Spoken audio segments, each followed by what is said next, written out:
So welcome everyone. We are kicking off today what's hopefully going to be a continuing series of distinguished speakers coming in to talk to us here at Boston. You've seen some announcements of authors at Google, which is a program that we have worldwide in a number of our offices. We sort of have Mike under that label because he had a book, and it's a good way to get funding to purchase lots of books. But Mike is much more than an author, as I've said in the email that I sent out. And this talk series is much more than about authors. It's really about bringing in people to delight and entertain us from a whole number of disciplines: science, technology, arts, and authors, of course. And so I'm pretty tickled that we've got Mike coming in as our first speaker because he has disciplines that cross a number of those boundaries. I've known him for probably about a decade, since he was a professor at Shangri-la, beating up on a roommate of mine who was working on a PhD under him. And Mike has continued to do a number of things that have impressed me over the period of time that I've known him, and I'm excited to hear him talk to us about going to the extremes, because he's certainly somebody who's done that. And we're also going to apologize, the projector is blurring some of his absolutely stunning images. So after the talk, feel free to come up and grab one of his books, see the images in much higher resolution, and there'll be a sign-up sheet. If there aren't enough books, we'll get books for people that can't get them here today. So, Mike. Thank you. It's a very gracious introduction. It's nice to be here. Better than nice to be here. I mean, it is such a pleasure to be able to sleep in my own bed and walk 6 blocks to give one of these talks instead of schlepping myself across the country. I didn't think about this as a distinguished lecture. I thought of it more as distinguished Q&A.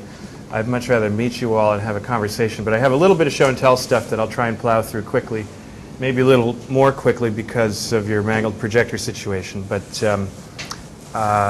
basically 2 subjects, an old project and a new project. The old project had to do with the Bhutan stuff. It's in the past, but it was interesting from a whole bunch of perspectives. So photographic, various technical points, some of the social and humanitarian consequences, and personally important to me. And the future project is sort of looking at the opposite. It's not a rural expeditionary technological undertaking. It is looking at urban extremes and finding ways to understand the intensely urban future that really is the biggest kind of mega trend that will reshape our planet in the next 50 years. So, as I sort of said, I'm going to tell you basically how I met my adorable dog, how I came to adopt a teenage girl from Bhutan. I don't know that I was ready to be an instant father of a teenage girl. Very brief context setting. In our checkered past at M.I.T, we fiddled around with toys and embroidery machines. These were early experiments in computer embroidery. We built languages called post-stitch to convert postscript into stitching. Some of the students stitched with the first electronic thread so you can embroider circuitry into clothes.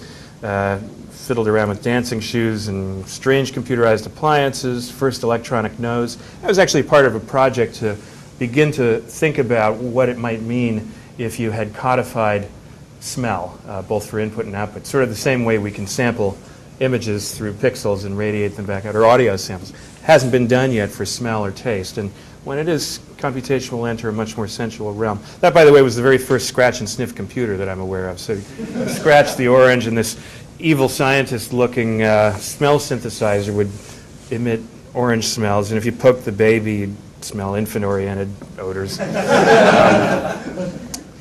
Laser-cut fruit and vegetables, cross-country cycling. Actually, we were the first team that I know of to put a serious amount of computation on a bicycle to record all the data we could think of capturing. And the students, for their final exam, pedaled it across the country from Seattle to Cape Cod, somehow turning a 3,000-mile ride into a 4,000-mile ride. But that's MIT for you.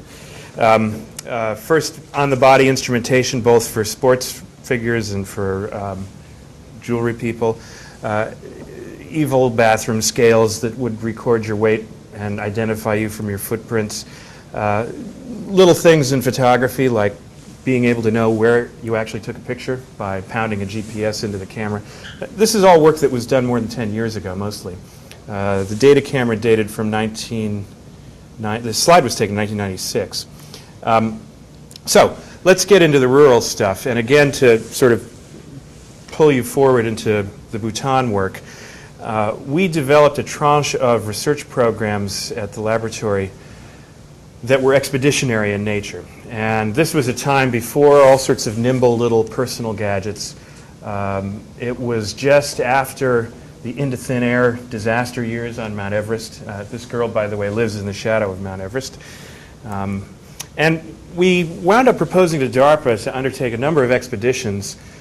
In the proposal, which was a charming read, there was a schedule to deploy whatever it would be, we weren't sure what we were going to make yet, in a variety of vicious circumstances. We proposed to look at Arctic extremes, desert extremes, tropical extremes, and underwater stuff. And just to give you an idea of the underwater thing, we did some early work on coral reef bleaching, looking at reefs in Indonesia. This was before it became kind of the canary in the coal mine for environmentalists. But the fact of the matter is there's very little apparatus that helps you to take a census of the life forms on a reef. I'm not sure how many of you are scuba divers, a few of you probably. Well, even the most experienced scuba diver is sort of awestruck when you're floating above a coral reef. The parade of bizarro life forms, I mean, where these things come from is just mind-boggling. And the first thing you would do if you were an astronaut would be to start taking a census. And yet there's very little apparatus to help people do that. And if you really want to understand the dynamics of life on the reef, you have to understand what's on the reef and whether it's coming or going.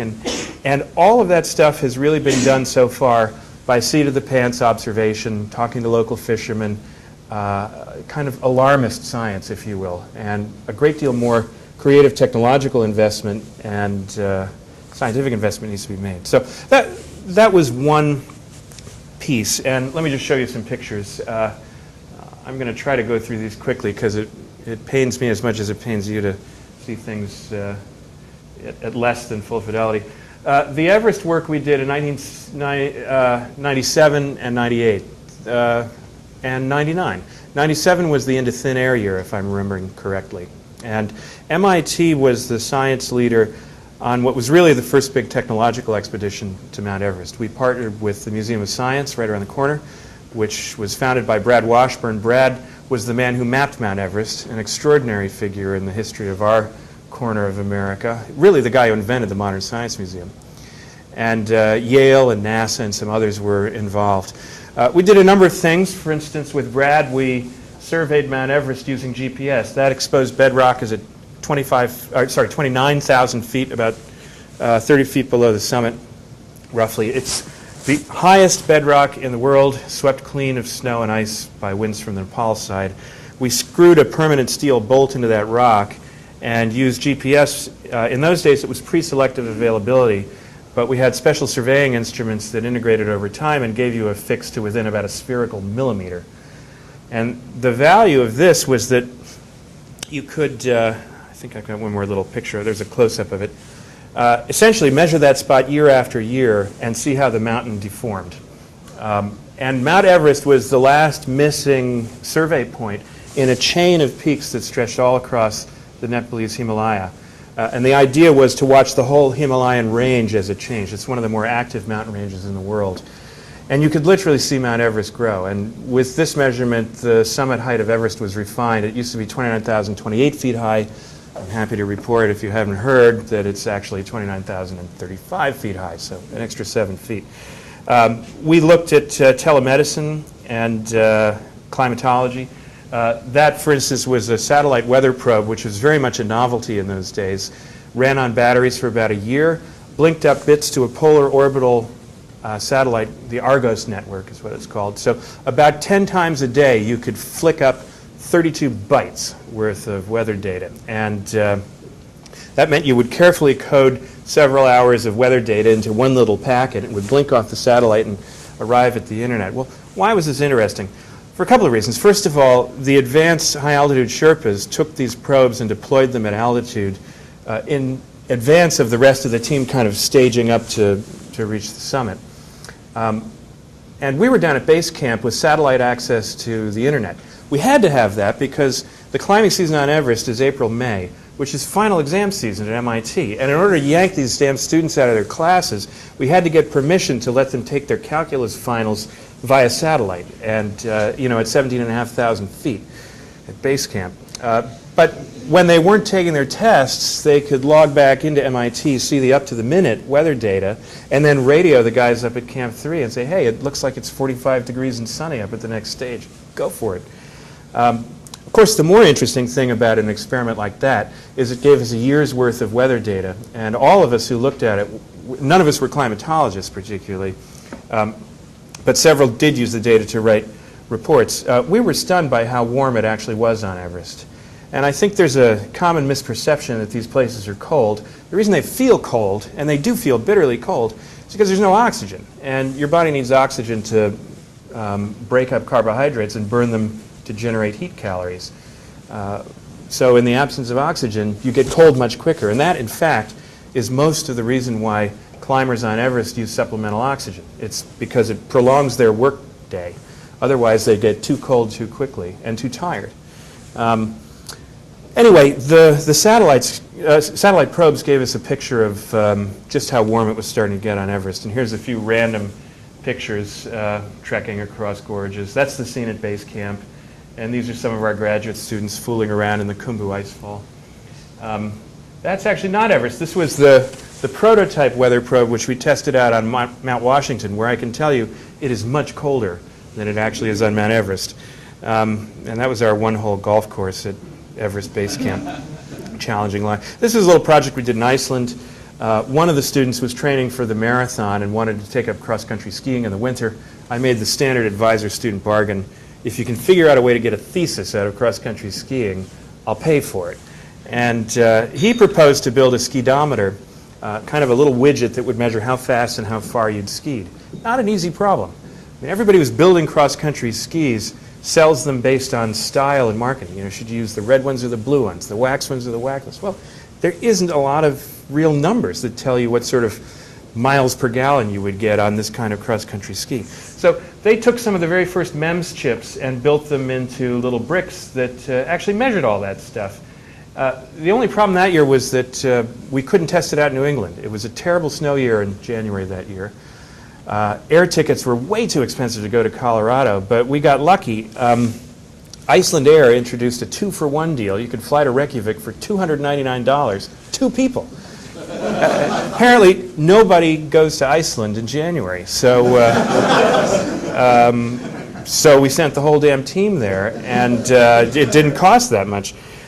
We used the DARPA money for this, and it was a very interesting experiment, but one of the sort of stupid things you learn, oh, this was amusing. This is actually in the next country over, northern Norway, where the Laplanders entertain themselves by holding onto reindeers and hauling ass across the ice. We can tell you that these animals trot along at 62 kilometers per hour. We did measure that. One of the kind of obvious gotchas was in this prototype rig, there was a bundle of wires going up from the sensor brick through your trousers leg to a computer in the backpack. Really a pain in the neck if you have to take off the skis and ease the call of nature, let's say, because you have to drop trousers and all the rest. So, and it's really not good if you're sort of a newbie on cross-country skis and it's slippery. Anyway, use your imaginations. The point is that for the second version of this, we snipped the wires and built sensor networks that transmitted data via radio. First time that was really done. And the students were sick and tired of freezing their balls off, so or whatever anatomy they were freezing. And so instead they spent the last of the DARPA money and went off to Hawaii. And this was the experimental study site, a crater at Kilauea Craters National Park on top of Mauna Lea, if I remember the right Mauna. The problem was a very rare plant. There were only 200 of these little weedy things growing. They only grew here. And kind of the technical piece that was needed was a sensor block that could measure a day, a week, a life, a sort of year in the life of those plants. And because this is a national park, you don't really have the luxury of stringing orange-jacketed cable all over the place. So our students worked with the University of Hawaii team and disguised the stuff to look like little logs and rocks. So here are the logs being strapped to trees. They actually scanned the bark on these trees, kind of a Hawaiian oak tree, laser printed it out on polymer and wrapped it around PVC pipe. Not pretty, but the rocks were better. They looked like tephra. They looked like rocks that had been blown out of volcanoes.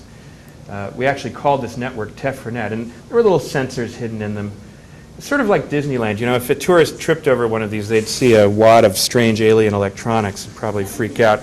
But the kind of cute thing was this was the very first field deployment of a mesh network, a network that kind of works in a self-organizing gossip fashion. So to deploy the network, you drive around in a Jeep and basically chuck a rock out the window. The seeds of that work, and really the only reason I'm mentioning it, kind of sprouted. Andy Wheeler, shown here, one of our students, and Rob Poor spun out and started a company which is still chugging along in Boston called Ember, which is one of the real pioneers of this brave new kind of networking. Really kind of a game-changing technology. And there are 3 rocks. 2 of them are actual rocks, and one of them is actually one of our supercomputing sensor nodes. So that's all by way of background. I'm sorry to bang on so long about that. But Bhutan came about because we wanted to get better at photography. And I had been there. Afterwards, you can ask me why it's not important for this talk.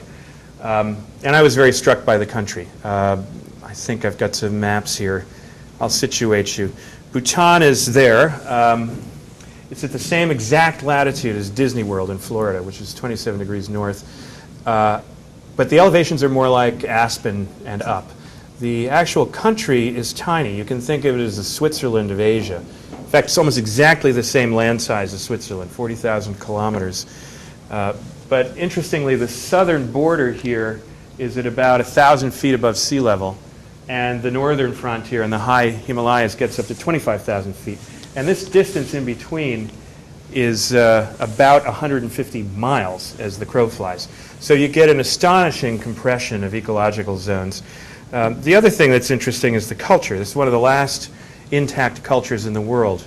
They've been very slow at permitting tourism to ramp up. Still only a few thousand people a year go in, 10,000-ish now. In fact, I thought it was fun because we used these old Russian maps to fly across the country in a helicopter that we borrowed from Nepal.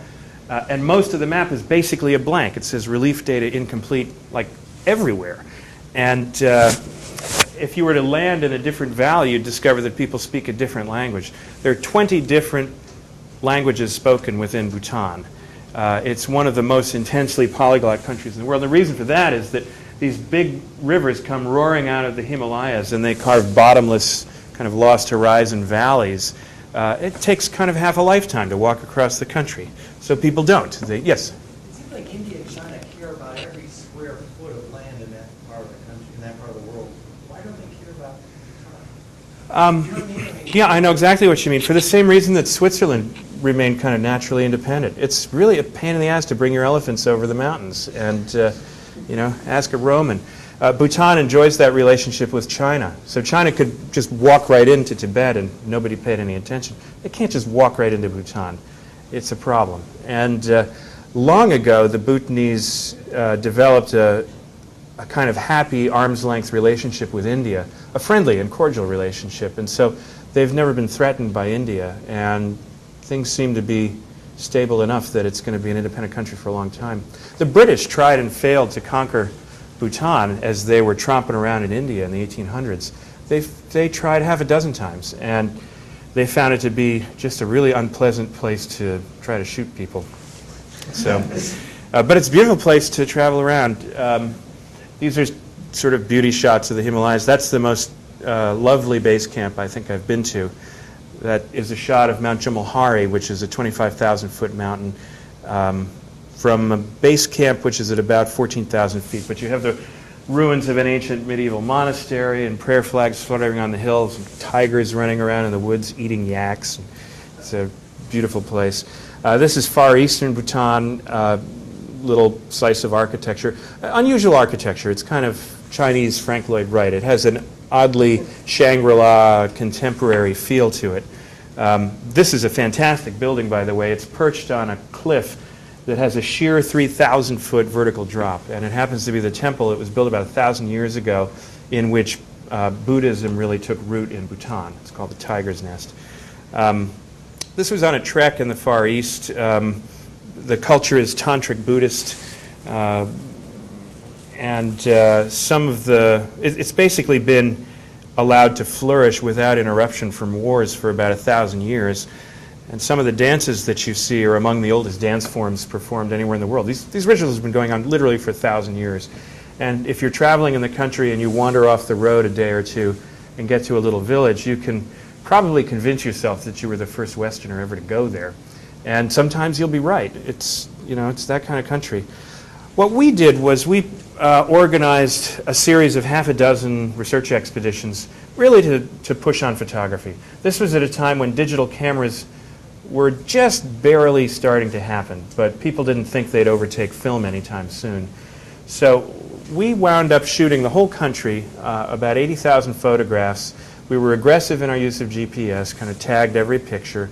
Half of the stock was shot on film, half was shot on a whole ringling menagerie of digital cameras, and we wanted to understand, when the tipping point would occur, and more important, we wanted our teams in the field to be able to bring back a compelling visual record of what they'd done, because our photographs were sort of sucky. And to let you know what a nuisance it was, when we went to Mount Everest, it was all film photography.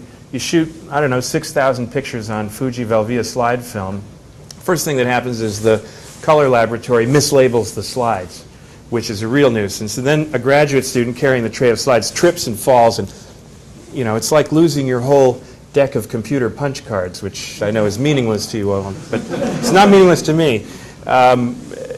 Really a pain in the ass, and it was that experience. Oh, it costs a fortune, the film. You're paying 70% profit margins to Fuji or Kodak.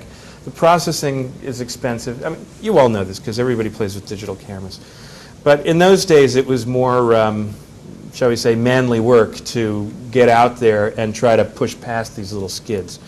So we gave cameras to kids like him.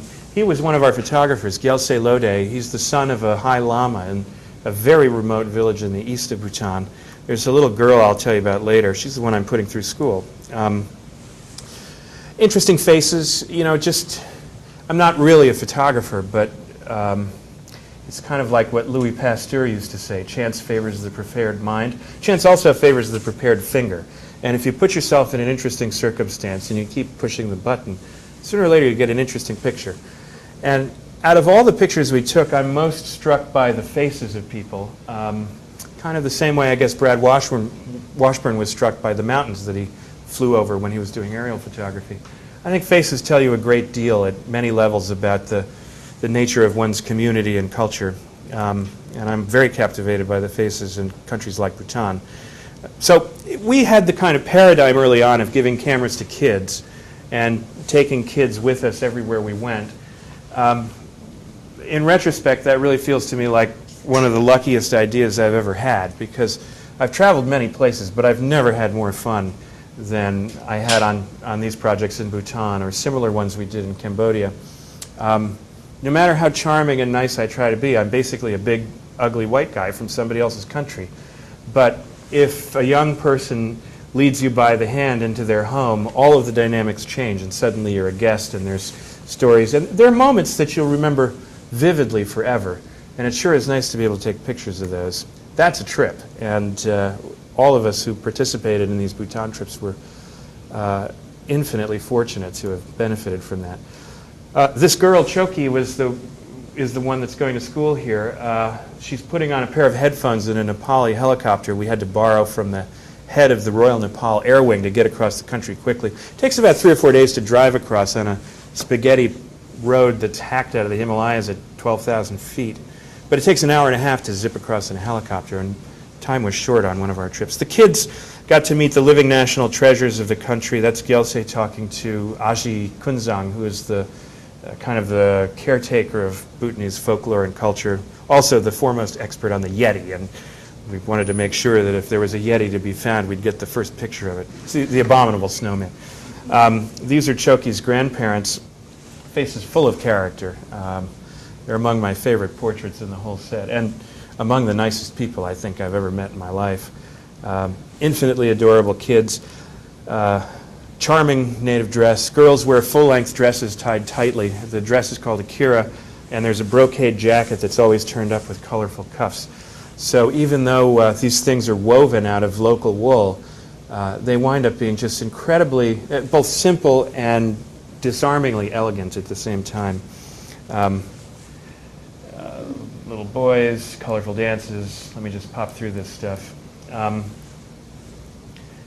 She's got rotten teeth because, like a number of older people, she chews betel nut, which stains your teeth and gives you mouth cancer and all sorts of other nasty stuff. The kids, like Choki and her sister Tsering, have fantastic teeth. I was always embarrassed to smile in these pictures because I kind of have the Austin Powers dental gene. My descendants were British-type people who would feast on spotted dick and treacle and all sorts of buttery, sugary glop. There's none of that in Bhutan. The kids will eat an apple or an orange or a banana, and just radiant smiles. Although, funnily enough, Choki may have to have a root canal next week, but that's the story. This is me doing photography inside one of the dzongs. In terms of the way Bhutan is organized, there are roughly 20 dzongs, which are large medieval-style fortress monasteries that were built 600 years ago, roughly, to kind of both be a stronghold for the monks. The monastic religion basically was the backbone of the country, but they also served a military purpose to fend off Tibetan invaders and other problems. So as a result, you get this very feudal and medieval backdrop in which villages cluster around these giant old castles. It's really a fairy tale kind of setup. And I do want to tell you quickly the story of how we met. I know I'm throwing a lot of anecdotes at you left and right, very few of which have anything to do with technology, but hopefully one or two are interesting. It was November of 2001, and I was photographing in Trongsa. I was the only Western person there for a dance festival. And this lovely girl came up to me. She was maybe 12 years old, 13 years old. And in very demure English, she said, "Excuse me, sir, are you from America?" And I said, "Well, yes, I am." And by the way, in Bhutanese schools, English is the medium of instruction. So all classes are taught in English. And as a consequence, most of the kids now speak English, which throws off a lot of people who aren't expecting it. Anyway, she asked if I was from America, and I said, "Yes, I am." And she said, "Oh my goodness, are sir's friends all right?" And I said, "What do you mean?" And she explained that in her village, Trongsa, they had one television, and all of the kids in school had seen on TV what happened when those airplanes hit the buildings in New York City. And she said, "We're just very sad and very, very scared, and I'm wondering if your friends back home are okay." And we didn't even know each other's names yet, but I said, "Look, I have to tell you, I had a friend named Danny Lewin who started a company called Akamai in Boston, and he got on a plane that morning, and it was one of the planes that hit the building in New York, so he was killed that instant. So our friends are not all okay, and the world is not all okay." And she said how sorry she was, and she asked if I needed a friend in Bhutan, and she reached into her kira and took out an orange. And I made a note of that, and we sent a few postcards back and forth, and on subsequent trips to the country, I'd knock on the door and see how Choki and her sisters were doing. And it was more than a year later that we had the idea of doing the ambitious photographic work that I described. And I thought, gee, it would be a lot of fun for young people like Choki to tag along with MIT scientists and see their whole country. Most kids never get out of their own village. And so I knocked on the door, and her father answered. I had not met him before. And through an interpreter, I introduced myself, and I said, "I'm a professor from MIT, which is it doesn't really matter what it is." And I showed him the letter I had from the king of Bhutan that said it was okay for us to take pictures in their country, and explained that we were taking a great journey, and if it was all right with Choki's teachers and her parents, we'd love her to join the trip for 2 weeks or so. And he lit up and said, "Well, that's fantastic. Of course she can go. If you need more kids, she's got 3 brothers and sisters, so take them too." We only took her, but that's her doing photography with one of our little GPS camera rigs. And I'll just sort of highlight this for you. We developed an evening ritual where we had an ensemble of photographers, 6 or 7 cameras.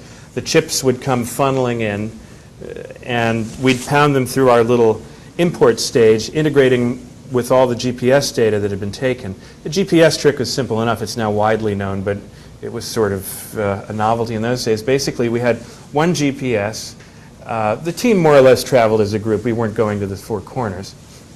So it's suffice to have one GPS unit ticking. And we synchronized all the camera clocks to GPS time. And in the evening, you just look at the date stamp on each photo, pull out the relevant coordinates, stamp it in, find the local atlas bit, put it in, drop in a link to a map or whatever.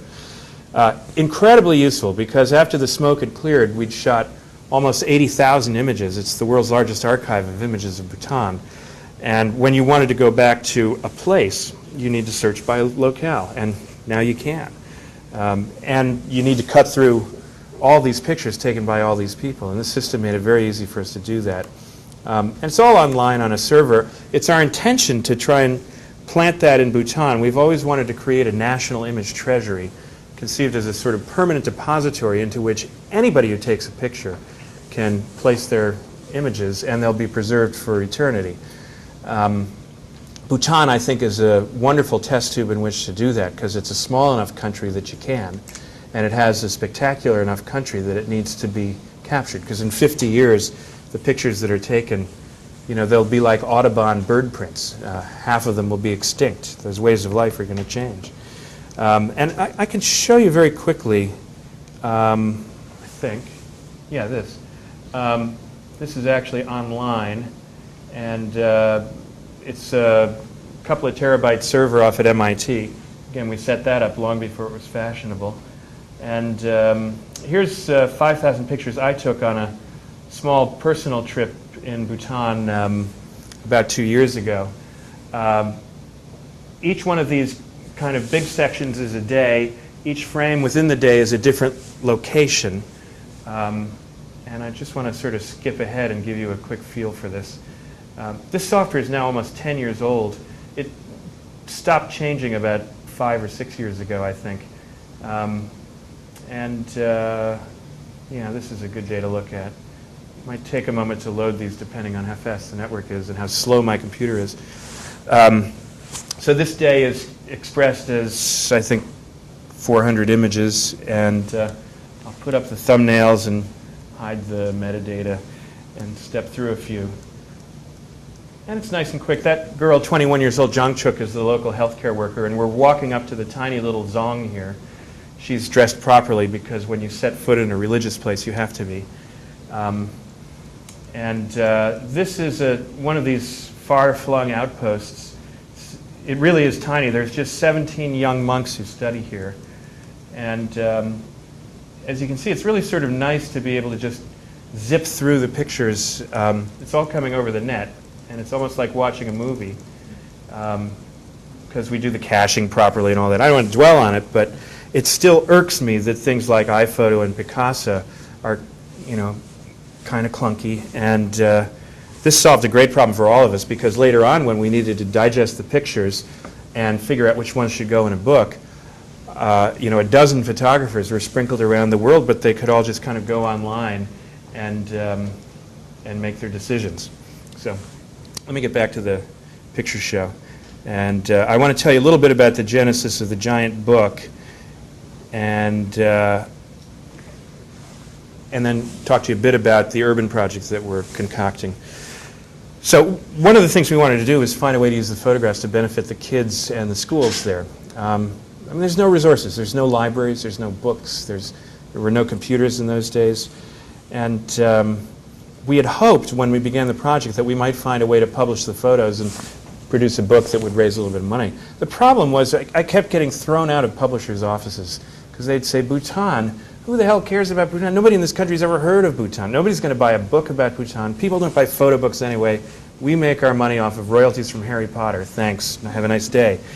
And I mean, literally, I met with the chairman of Scholastic, and you would think that he could have organized a philanthropic gift from Harry Potter, but no. And I happened to be sitting next to, at a meeting, the chief technology officer of HP. And I was tin cupping, as usual. And he couldn't find any quarters in the cushions of his couch, but I came back to my office one day at MIT, and there's this huge printer, a big 8-foot-long crate. It was the biggest inkjet printer that HP had ever made. It's kind of the MIT version of junk mail. This crap just shows up on your doorstep. And I thought, what are we going to do with that? And we started popping out these 5 by 7 foot snapshots, and they were really nice. And we did a fair amount of work on image processing to take best advantage of where their inkjet was at, and became among the very first people, I think, to do large format fine art inkjet printing. And I'm going to just pause on this map for a second and explain, we couldn't figure out a way to sell this stuff because I'm not a photographer, as I said. I'm not wired into the fine art photo sales community. I'm just, I'm a hacker like most of you guys. So we tried sort of the obvious things. We tried to pitch gallery shows, but you can't make any money off of gallery shows. MIT even turned us down. They wouldn't let us hang these beautiful prints around the inside rotunda at Lobby 7 because there was no precedent for putting art there. And the more I thought about it, the more I realized that with pictures that big, we sort of needed Fenway Park or someplace really large, the Fleet Center, to hang them. So it was inefficient. One of our Italian design graduate students, Leonardo Bonanni, proposed just jamming them together into a big book.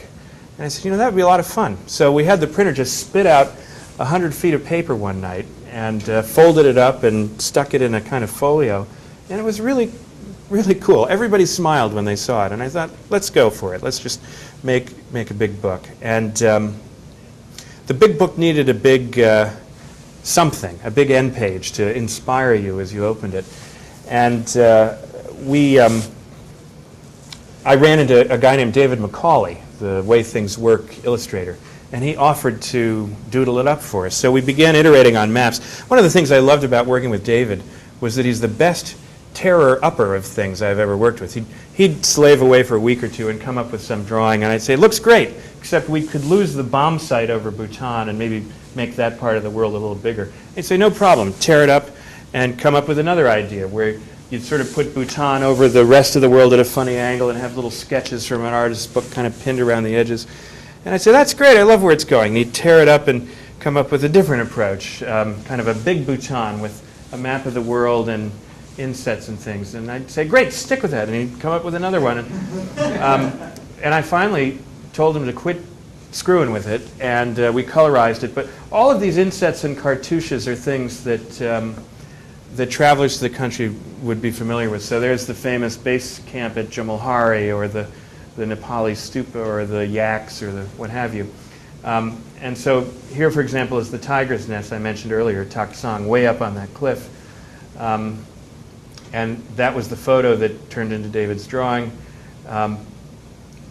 Here's the main courtyard, which was sort of plopped into the map. And all the little sort of cartographic doodads, 19th century styled, were kind of put in here, but they were drawn from the kinds of experiences that a really lucky traveler would have.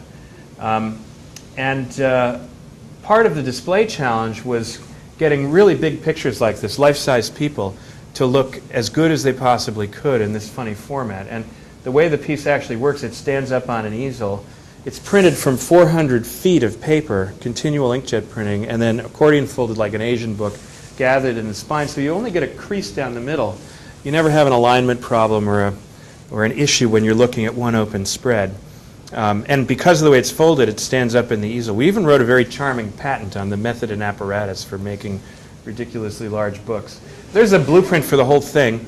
It takes about 3 days and 6 gallons of ink and 400 feet of paper to spew one of these out.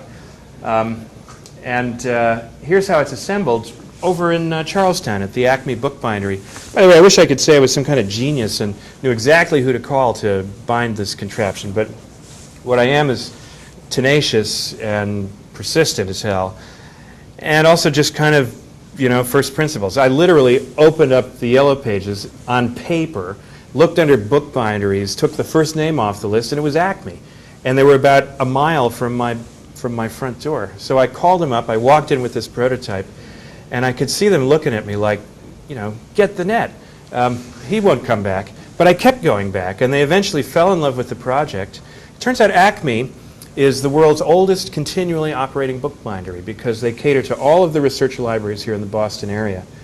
And if any of you are involved in Google's book unbinding problem, You should go over and visit Paul at Acme. It's a fantastic operation, and they work with a lot of treasured things. Anyway, the book has to be assembled by hand because it's so big and unwieldy, using 300-year-old tools like bone folders. But it's built to last. It'll last longer than Audubon's Bird Book. And it turned out to be very large. I got a call from the Guinness World Records people, and they said, "Congratulations, you get a medal."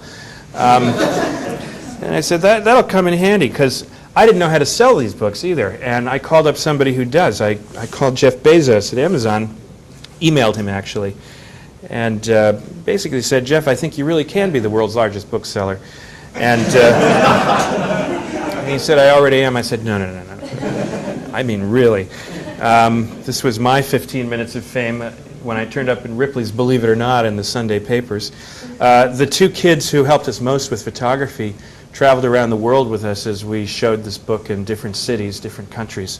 Really the trip of a lifetime. And this is in Japan at Harry Winston, of all places. We'd done that Jewel, you might have seen a Jewel flash by early on. That was a Harry Winston project with M.I.T. But these kids were the best ambassadors any country could ever wish for. That's Choki giving her business card to the Japanese press, which caught these people off guard. Anyway, it's been a great project. And what's that? Is there a question? Anyway, it's a $15,000 book on Amazon. But the cute thing about it is that that's well within the range of fine art acquisitions. An oil painting would cost you 15 grand. For this one, though, you get a $9,000 tax deduction because the cost of goods is $6,000, and the balance goes into the nonprofit charity. So if you sell 100 books, and we just about sold 100 books, you raise $1 million, and that goes a long way. And it's because of my long-term connections in Bhutan that I wound up with Bhutanese puppy. She's a Tibetan Mastiff. She's now 8 months old, but there are only 8 of these dogs in the United States, and it is interesting to me how one's life is a series of dots connected over time, and often the things that kind of get you in your gut at one point resurface years later. I was on a trek way up in the Himalayas, and in a remote village saw these beautiful working dogs, kind of like Malamutes of that part of the world, taking care of yaks and yak herders. They fight off the occasional snow leopard. And it sort of stuck with me, and eventually, the right dog came along. That's her mom saying goodbye to her. And that's me and Nina with Tashi a little bigger. And here's little Choki. Stuff happens in life. I got a heartbreaking phone call from her 2 years ago, 2 weeks before Christmas. Her father died. He was 37 years old, and it was sudden, catastrophic kidney failure. You have never heard such a heartbroken, devastated person on the phone before. It's just, what's going to become of me? My family has no money. My mother is uneducated. I'm the oldest daughter. And I said, don't worry, we'll find a way to work things out. And just Monday of this week was her first day of school at Miss Hall's out in Pittsfield. And it's hard to express in words how fortunate I feel to be able to give her a chance. Nobody put me through high school. We were too poor to go to private school. But things work out. Oops, that's not supposed to be in here. You guys know about Brewster Kahle's Bookmobile project? I forgot to take this out. But he had the notion of for about $20,000 you can outfit a minivan with a printer and a Wi-Fi connection and satellites and about 1 million books in a little terabyte disk drive, so that it's kind of like an ATM for books. Kids come up, pick any copy from 1 million, the stuff gets spit out, and they bind their own book. There's never a book fine. There's never anything that needs to be checked out from the library. So it's a great project, but very slow to gain traction. I want to talk very briefly about what's coming. I know I've burned up about 45 minutes on Bhutan. So this is a subject that is big, and if I can find it, has been a topic of some discussion with your cohorts in Mountain View, Megan Smith and John Hankey and that gang. Almost. Let's see if this comes up on the right display. Wrong display. Bear with me just 1 second. This should fix it. So the code name for this is 192021. The thing to think about is 19 places that will have populations of 20 million or more in the 21st century. The story is the rise of supercities. And when you begin to look at the numbers, I'm just going to talk while this stuff rattles by. I can't even remember what's in this damn presentation, to be honest, but you'll get the gist. For the first time in history last year, there were more people living in cities than living in the countryside. That tipping point has just been passed.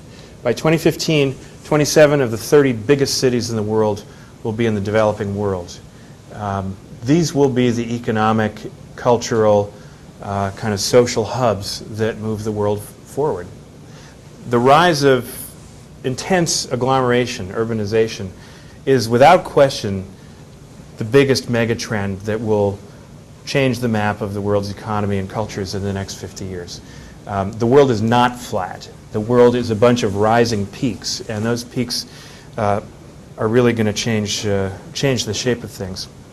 So my old friend Richard Saul Werman in Newport proposed the idea of a blitz project to look at 20 of these places in a 5-year run and produce output through kind of 5 obvious channels.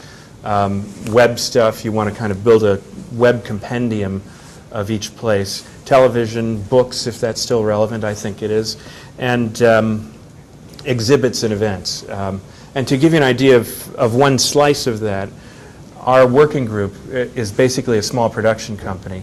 We proposed to Mayor Bloomberg in New York that it might be an interesting time to convene a summit meeting of the world's mayors, sort of like the urban version of the G8, because as the years go by, it will be the mayors of the world's megacities that hold sway over the daily lives of more people. The national elected figureheads will come to mean much less, I think, in world affairs. And to our surprise and amazement, the mayor's office said, yeah, that's a great idea. Let's do it in October. And they told us that at the beginning of August, but it was impossible to organize the event by October. So we're going to try to do that in New York in March or April. And you can understand why that is likely to be a watershed event and the first of many in a series of critically important dialogues about the growing pains that all of these places face. The slide is sort of telling you that what used to be a National Geographic patchwork of cultures and countries is now becoming a planet that is a network of super cities. That's basically the transition we're going to move through in the generation that kind of connects us to our grandchildren. So if urban life is our future, we better get really good at it, and we're not very good at it yet.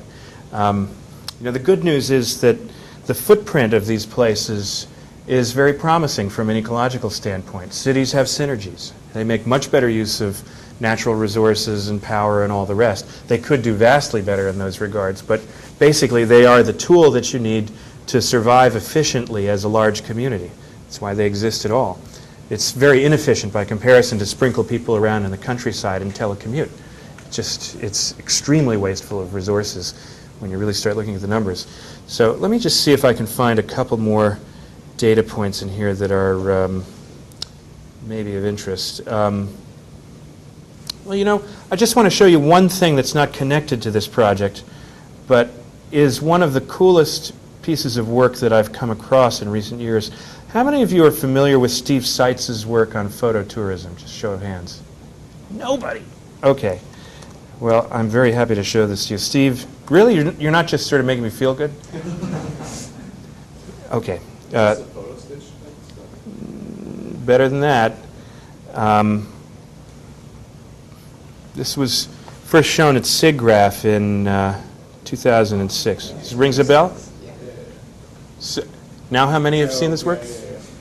Okay. I'm going to show it to you again just because it's great to look at, and we hopefully have a few minutes for Q&A. But I'm showing this to you now because I think it's a nice thing to think about after what I've said very briefly about the problem. And while this is loading, the problem is we have Google Earth, but we don't really have Google City. We've got lots of little slices and ways of kind of looking at data.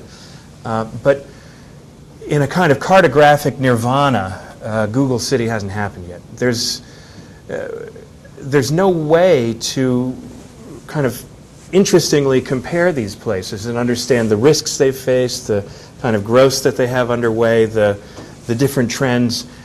Until recently, most cities weren't even mapped to the same scale. And Google Earth made that easier since you could kind of bird's eye in, but that's not the end of the story.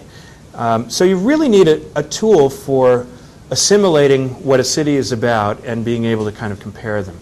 And what we're trying to do with this project is organize a structure whereby roughly a dozen corporate partners can plug in, fund the thing to make it go think of it as a kind of multimedia publishing enterprise. But what has to be humming in the middle is kind of a Silicon Valley style startup that's really building the database into which information about cities goes and building a framework that lots of people can kind of paint into.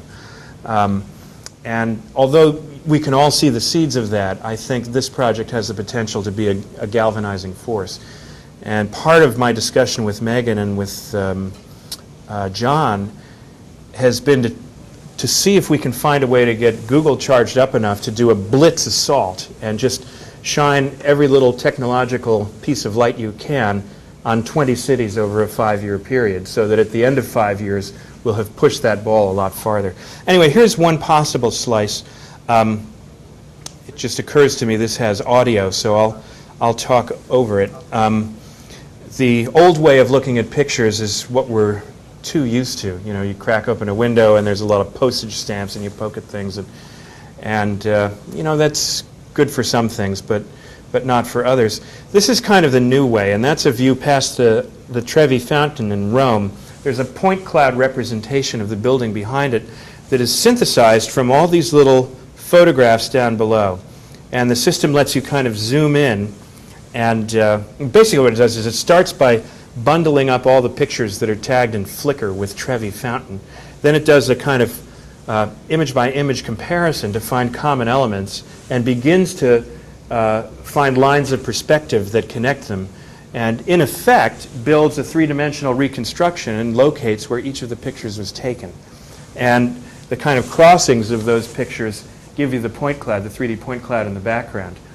I think it's absolutely a fantastic notion to think that you could squeeze a group of pictures on the web and pull out really a three-dimensional map of a place.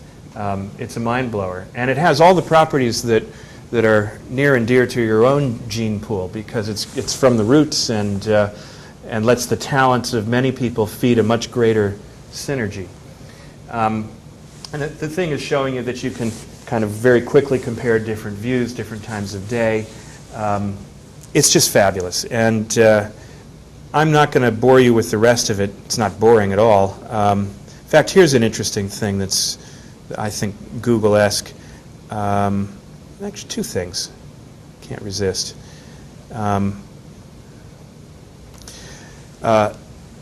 Pictures were carefully taken around Prague, and they used the images to build a little mappable piece that you could drop onto a Google Earth slice, and then came up with some other techniques to make it compelling. Like, they would blur the photographs of the buildings in the background so that you still had a sense of what was there, almost as if you were in town looking at something in the foreground, but there was a blurry sort of vista in the background. And that component provides sort of the rest of the model, even though it's imprecise. It's like a de-resed 3D background that you can use to flesh out the rest of the rendering. And I want to show you just a little bit of the Notre Dame work, because that gets into keywording and looking at sub-elements. They kind of went the extra step and played around with the notion of tagging elements of a picture. So this is showing you going in and putting little keywords onto bits of statuary carved into the facade of Notre Dame. And the neat thing about that is that once you do it with one picture, the keywords can propagate to all the rest of the pictures because you've done the scene analysis. So that's a different image, but it still knows which regions were marked up by some authority. And it's smart enough to know when something's been occluded. So it will just find you the bits that it can find. I don't know that I'd call that smart. It's just finding all that it can. So I think this is a brilliant piece of work, and it reminds me very much of the early startup days of keyhole systems, when they were first stitching together satellite photos and making a blue dot browser, which is now, I think, one of the loveliest things that anybody's done with a computer in the last 10 years. I think the seeds of that potential are in Steve's work, but it's one of many thrusts that need to be uncorked into a project to really understand the world's cities. So that's all I have to say. We're 1 minute shy of 4 o'clock. I really didn't mean to talk so much, but I'm more than happy to take time for questions. I know it was probably a different kind of talk than the one you guys were expecting. Not terribly technical, but you can ask me technical things if you want or whatever. I'm here. Anyway, let me thank you all for showing up, and now you can applaud.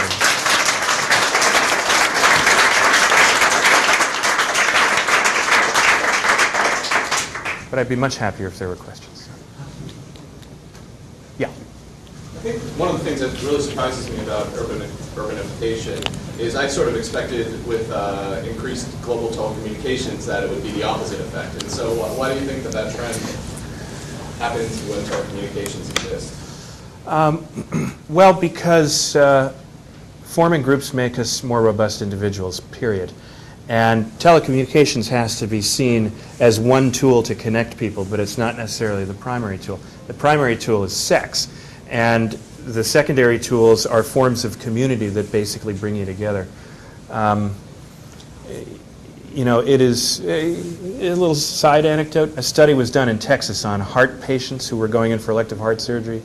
The doctor says, asks them 2 questions before their operation. Number 1, do you have a spouse or a significant other, a confidant, someone you hug every night? And number 2, do you have a group that you hang out with? Boy Scout, troop leader, bowling league, synagogue.